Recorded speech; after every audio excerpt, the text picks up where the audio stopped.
Kekuasaan tuh jauh lebih hebat. Karena dengan kekuasaan, kemuliaan hidup didapatkan, uang didapatkan, jabatan didapatkan, apa namanya itu ya, glorifikasi didapatkan macam-macam dan sebagainya gitu. Maka berbondong-bondonglah orang masuk kepada kekuasaan itu, meskipun yang didapatkan itu cuman remeh-temehnya, tapi berkuasa. Yang penting tuh jabatan berkuasa itu. Nah, di kekuasaan itu orang bisa memutar semua hal yang ia tidak suka jadi suka. Hal yang ia tentang jadi kemudian sebaliknya. Dan muncullah glorifikasi. Oh, pemerintah sekarang hebat, pemerintah sekarang hebat, pemerintah sekarang hebat. Dan sebagainya gitu. Nah, itu yang kita hadapi sekarang ini. Oleh karena itu ya kita harus beri mungkin ya respek pada apa yang seringkali diingatkan oleh Cak Nur dahulu ya. Saya pernah undang beliau untuk bicara tentang apa sih sebetulnya makna beroposisi itu. Beliau tekankan betul. Oposisi itu sama mulianya dengan orang yang menjabat. Sebab peradaban itu nggak mungkin bisa kita bangun kalau tanpa ada A yang positif ataupun konternya B yang negatif. Selalu kan begitu. Tesis antitesis, maka peradaban harus dimunculkan. Koruptor itu menyumbang apa bagi peradaban kita? Nggak ada. Tapi mengapa ia mulia?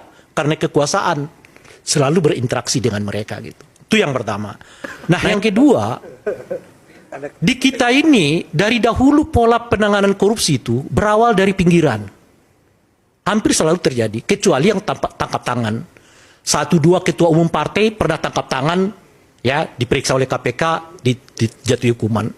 Tapi umumnya praktek korupsi kita itu berada dari luar, pinggir-pinggirnya. Semua kita selalu berharap mudah-mudahan ini akan jadi ya pintu masuk untuk mengungkap kasus yang besar. Kasus bambu, berharap ini akan terjadi perubahan. Stop di situ saja. Setidaknya hari ini kita tahu.